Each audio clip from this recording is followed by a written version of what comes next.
Welcome back to another episode on Find Joy with Joyan, the podcast that is all about helping you live and lead a life with joy. I'm your host, Joyan Chan, and every Wednesday we are giving you access to the world's best and brightest minds in their fields on our show.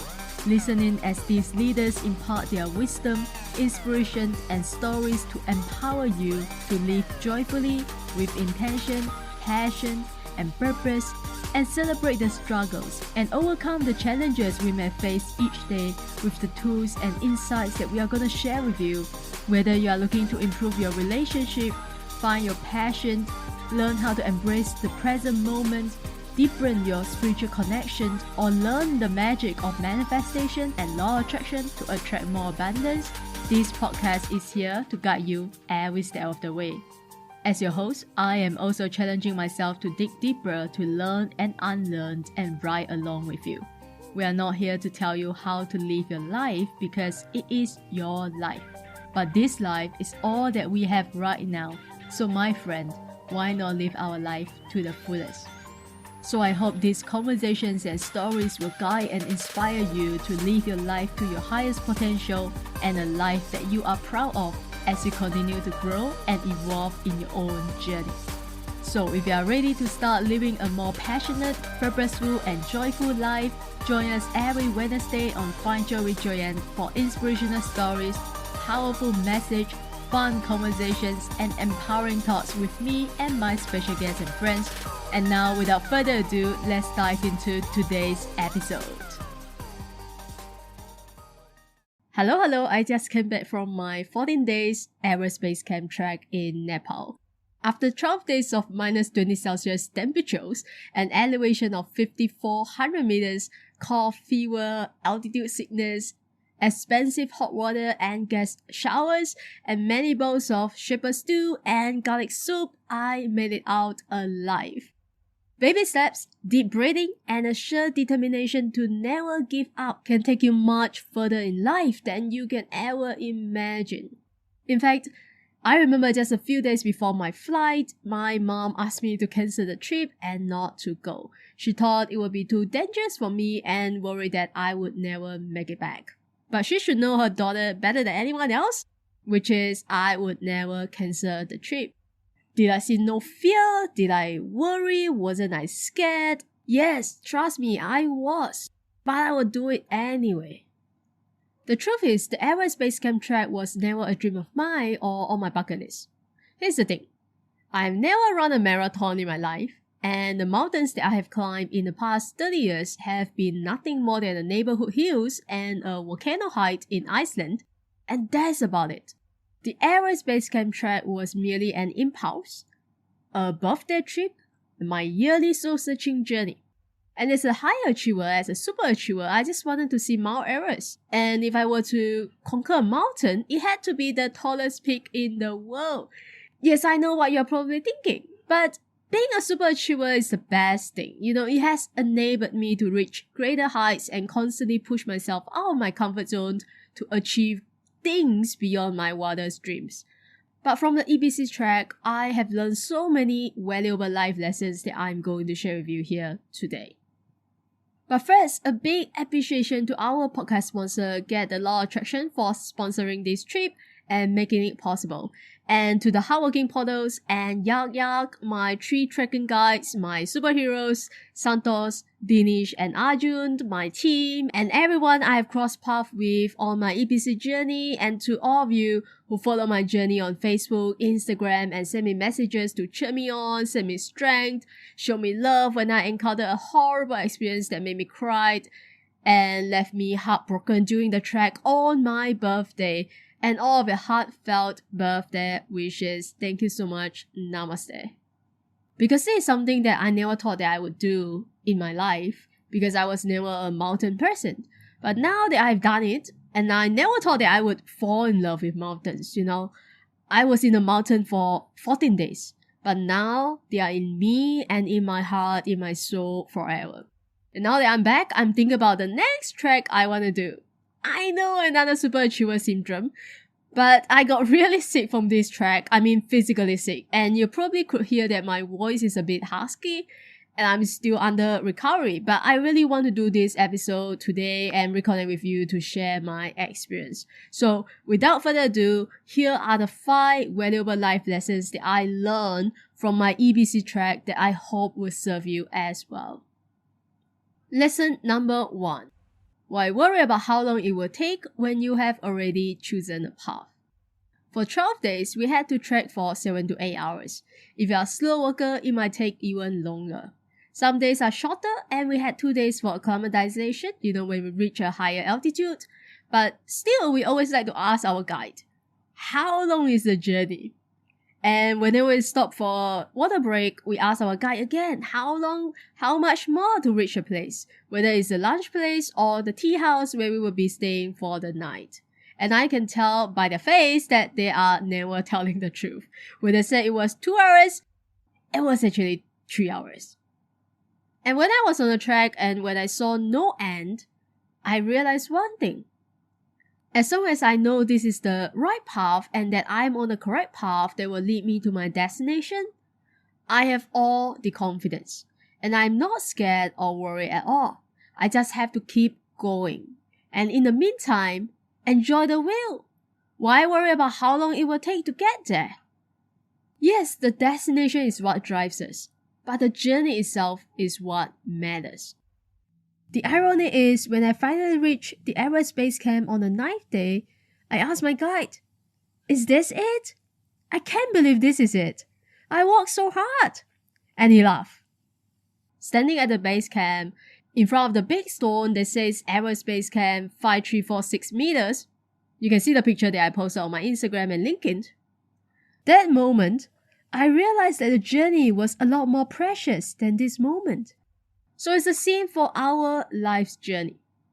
Life is a journey filled with choices, and one of the most significant decisions that we make is the path that we choose to follow. Once we have set our course, whether it's pursuing a career, starting a business, a personal goal, or relationship, it's common to become preoccupied with questions about the journey's duration, like how long will it take to achieve our goals or dreams, or we set the duration. We set a time frame. When will we see tangible results? These questions can often overshadow the importance of the journey itself and the lessons that we gain along the way.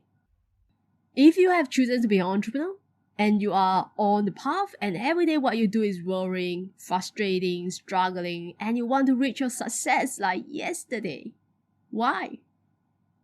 So what if you reach your success now? Just like if I could reach Everest Base Camp now, would I want it? No, because I want the journey of getting there. The whole journey of fatigue, ups and downs, joy, laughter, tears, I cherish that. The whole journey is what makes standing at the Everest Base Camp not just a tick off my bucket list, but a moment to remember for the rest of my life. The feeling of, I finally made it. I made it despite all the challenges, all the struggles, all the moments of wanting to give up. I'm here now. Yes, we all want to live on the top of the mountain. But the happiness and the joy and the growth happens in the climb, in the journey. So let go of the timeline and recognize that the journey along your chosen path is a profound teacher. Each step you take, regardless of its duration, contributes to your soul growth and development. The more you worry about the timeline, the less you grow. And also, it's worth mentioning that success is not always timely. Because during our trek, I was with a big group of 23 trekkers, and a couple gave up and left on day 5. And we were all on our own pace. Some of us were fast, some were super fast, and some were slow, and some were super slow, and we all reached the base camp at different times. We were supposed to reach there by 3 o'clock, so we could see Mount Everest clearly, but some reached there at 5 or even later, and they had to hire a horseback. So success doesn't always stick to a fixed schedule. Some people may reach their goals quickly, while others take longer, and some never reach their goals because they gave up too early. The important thing is that success is a combination of your efforts and dedication. It's not a race, it's a personal and a unique journey. And again, the journey is where you learn, develop, and ultimately find joy and fulfillment, making the destination all the more rewarding when you reach there. Lesson number 2. You just have to focus on a step right in front of you, but also remember to look up to appreciate the surrounding view because it's beautiful. I'm a non-trekker and not a mountain person until now, and so on the first day, I was being extremely careful and cautious with every step I took. You have to be because the terrain is rocky, the path is never flat, and you have to watch every single step. If you're not careful, you might just fall off the mountain. It almost happened to me. You also have to give way to animals like yaks or horses and stand aside and keep enough distance from them as they could knock you off the mountain. So throughout the entire trek, most of the time I was looking down, and only when we took breaks, I had the chance to look at the view around me and take some pictures. The lesson is that you just need to focus on a step right in front of you so you don't get overwhelmed by the entire journey. Whether it's 3 hours trek or 3 hours uphill climb, you can only take the step right in front of you. And you are better off not looking at the path in front of you because it might scare you just by looking at it. Take one step at a time. Don't look behind or who is behind you. Don't look at what is yet to come or who is in front of you. Just focus on you and the next right step that you are going to take. By not looking behind or ahead or comparing yourself to others during the trek, you learn to avoid distractions and comparisons. In daily life, distractions can prevent us from making progress. Focusing on a path and avoiding comparisons can help you stay true to your goals and values and stay on the path. While you do so, don't forget to look up occasionally when you have the chance and enjoy the view. Take some pictures. Even if you are not tired, you just have to stop sometimes. I remember telling my trekking groups, I only look at the step and the ground, but I came here for the view. And I don't often get to see them. Isn't it ironic? So in life, when we get too caught up or too busy, we focus so much on the doing and the action and the tasks, we forget to stop and look around. Cherish the people in our life, be grateful for what we have, or simply breathe. It's crucial to strike a balance between pursuing our goals and taking time to appreciate the beauty around us, the beauty of the world, and the gift that we receive every day in our life. This balance can lead to a more fulfilling and joyful life for sure. And the trek also taught me resilience and patience. Like I said, a couple gave up on day 5 because it was too hard for them. Again, life often presents us with obstacles and difficulties that make us want to give up. These lessons encourages us to take these challenges one step at a time and not get discouraged by the overall journey, because I'm sure they can do it. Because to be very honest, I also felt like giving up on the first day when we started trekking. I didn't know what I signed up for and what to expect. And it was a lot more difficult than I expected. And there have been moments throughout the entire trek when I even questioned my ability to finish. And I even questioned myself, why did I sign up for this in the first place? Why did I come here to suffer? Especially when it was freezing cold when we get higher up in the mountain. But I learned to stop and rest, not give up. I kept repeating to myself, Spirit, give me strength. Spirit, give me strength. When I couldn't feel my leg anymore, when I couldn't walk anymore, it was my mantra throughout the trek. And the wheels are what kept me going, which is why when you're tired and feel like giving up, just pause and look at what you have in life at this moment and remember and tell yourself you're stronger than you think and never give up. Lesson number 3. Your mountain is the block between you and the life you want to live. I brought a book with me on this trek, and the book's title is The Mountain Is You by Joyan Chan. In fact, this has been one of the biggest inspirations of my entire journey. I was reading it one day in the tea house dining room while we were waiting for our dinner. For us, the fast trackers, we reach a tea house around 4 to 5 p.m. or earlier, depending on the length of the trek. And dinner wasn't served until 7:30 to 8 p.m. And we didn't have Wi-Fi most of the time, so we didn't really have much to do. So I was reading this book, and people asked me what I was reading. And I showed them the book cover and said, "The mountain is you." And they didn't get it. So I said, in the end, it's not a mountain that we conquer, but ourselves. Here is a paragraph from the book, my favorite one. Your mountain is the block between you and the life you want to live. Facing it is also the only path to your freedom and becoming. You are here because the trigger showed you your wound, and your wound will show you your path, and your path will show you your destiny. What is a Mount Everest? What is the Mount Everest in your life? First, define your mountain. Your mountain is a metaphor for any significant obstacle or challenge in your life, or the aspect of life that you feel the most stuck. It could be your business, career, relationship, a person, fitness or health, finance, an emotional obstacle, trauma, or even a physical challenge. This mountain represents the distance between where you currently stand and where you want to be. So the second step is to define the life that you want. The life that you want to live is the life that aligns with your deepest desires, values, and aspirations. The life that you can't stop thinking about or dreaming about. The life or ideal existence that you put on your vision board. You have to know what it looks like, what it feels like, what it smells like, what it tastes like. Your career success, personal fulfillment, meaningful relationship, financial abundance, or any other aspects that are important to you. Then the third step is recognizing the obstacle. The first step in overcoming this mountain is to acknowledge the mountain is there. Identifying the obstacle allows you to confront it directly and work toward surmounting it. Many people fail to achieve their goals and breakthrough, and they remain stuck forever because they avoid or deny their mountain and the work they need to do to conquer the mountain. Yes, it might be hard, the work is hard, but you must answer the calling.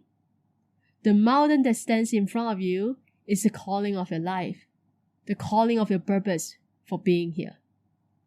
And your path will finally make clear.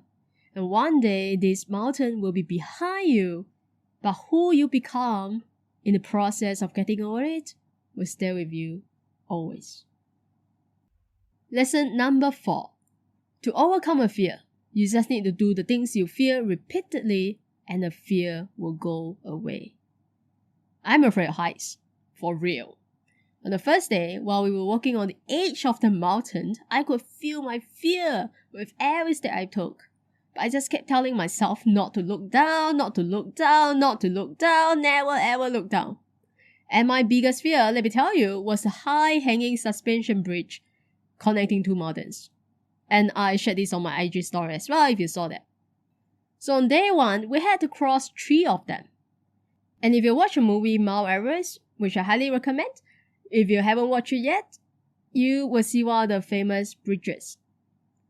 And let me tell you, I was like, how am I going to cross this thing? I took baby steps, and I held onto the rope like my life depended on it, which was not wrong. But it was a long bridge, and once I crossed it, I felt like my life had been shortened by 2 years. And then we had to cross another suspension bridge, another one again, and again, and again, and again. Until, at one point, I realized I'm not afraid of it anymore. Because I have done it not once, not twice, but again and again and again in one day. Hence, it's true that when it comes to the process of confronting and conquering our fear, it's through exposure and repeated practice that we will overcome our fear. Here's how.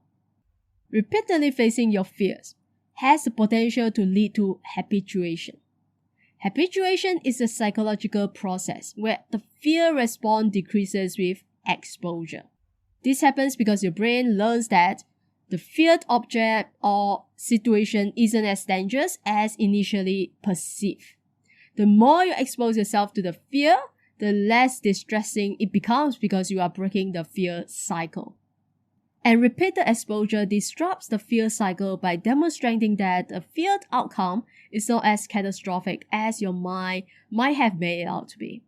And each time you confront a fear, you gather evidence that the consequences are less severe than you initially imagined. And this helps rewire your brain and change your emotional responses to the fear. Just like each time I cross the suspension bridge, I gather evidence. And as I gather evidence, I build my confidence in my ability to handle the situation or the perceived threat as I experience success or reduce anxiety. And this increased self-assurance and confidence can spill over into other areas of your life because I can now confidently say that I no longer have the fear of heights, which gives me confidence to overcome other fears in other areas with a greater sense of empowerment. So go and try it, pick a fear, and first you have to understand fear. Fear is a natural and instinctual response to perceived threats or dangers. It can manifest in various forms such as anxiety, phobias, or performance anxiety. Recognizing and acknowledging your fear is the first step in overcoming them. Then expose yourself to the fear and break the fear cycle. And let me know how it goes. Lesson number 5. If you know where you are going, you just have to find your own way. Imagine standing at the base of a rocky hillside, gazing upward and contemplating your ascent. The trail is not marked. There are no signposts. There is not a clear and concise path. It is rocky. And it's up to you to determine your course. You will be standing there and wondering how to even start. Like, where is the path? And you can go on the left or you can go on the right. You decide what is the best path for you. And the last lesson here that I want to share with you is, if you know where you are going, you just have to find your own way, period. Some days we are walking on Nepali flat, and that's when we are like the happiest when we hear that. But our guide also says, it's never flat. You will slowly walk gradually up or gradually down. It may look flat, but your body will let you know that it isn't flat. And we all know that life's journey is rarely flat or straight. Instead, it often resembles a rocky path filled with uncertainty, choices, and challenges. It's easy to find ourselves at the bottom of the mountain, wondering which way to go and where the path even begins. So the lesson here is simple yet profound. If you know where you're going, you just have to find your own way. It's the power of determination, self-reliance, and the unique journey each of us embarks upon when chasing our dreams and the life that we want to live because it looks different for everyone. Like I know I have to get to the other side, or I have to get to the top of the mountain. That is the goal. Now, I just need to find a way. And in the mountains, when there's no way, you find your own way. While the concept of finding your own way may sound liberating, it's not without its challenges. So here are some of the steps to consider. First, clarify your destination. Set an intention. To find your own way, you must have a clear understanding of your destination or goal. What is it that you are working toward? Define your objective to guide your decisions and your actions. Second, trust your instinct. In the mountains, you have to trust your instinct. It's your inner compass. Your intuitions, your instincts, they can be valuable guides when there is no clear path. Trust your gut feelings and the wisdom that you have gained from past experiences. Third, learn from others or follow the path of other successful footsteps.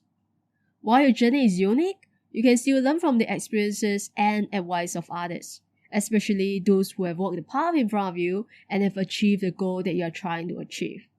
In the mountains, we try our best to walk together, and you always follow the exact footsteps of the person in front of you because you know it's a right and a safe one to take. So seek mentors, seek coaches, read books, or reach out to those who have walked similar paths before you. Last but not least, embrace uncertainty. Uncertainty is a natural part of forging your path. Embrace it as an opportunity for growth and self-discovery. It's often in the unknown that we find our greatest strengths and capabilities. So these are the 5 biggest life lessons I learned from my EBC trek. When people ask me, Joyan, what is the purpose of doing the Everest Base Camp trek? You may not bring back a single bit of gold or silver, nor a gem, but you may bring back these valuable life lessons. And you may discover a little more about who you are. In fact, it reveals who you truly are and who you truly can be. Without this understanding, nothing else will come of it. If you cannot grasp that there is something within you that resonates with the challenge of these mountains and accepts it with all of your heart, recognizing that the challenge is, in essence, the challenge of life itself, then you won't see the reason why one should go. Mountains hold secrets that we need to learn as human beings. It might take time, it might be hard, but if you just hold on long enough, you will find the strength to rise to the top. Get to the top, not so that others can see you. Get to the top so that you can see the world.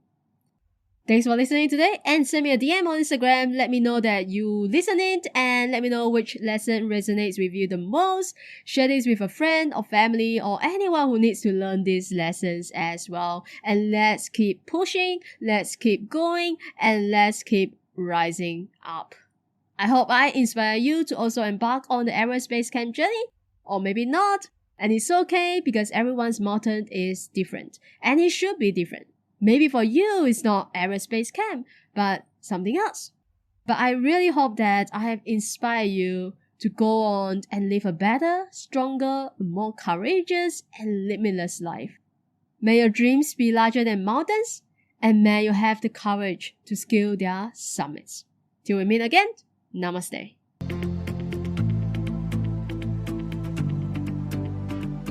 Thank you again for tuning to Find Joy with Joyan podcast. If you enjoyed today's episode, you can help support this podcast in one of 3 ways.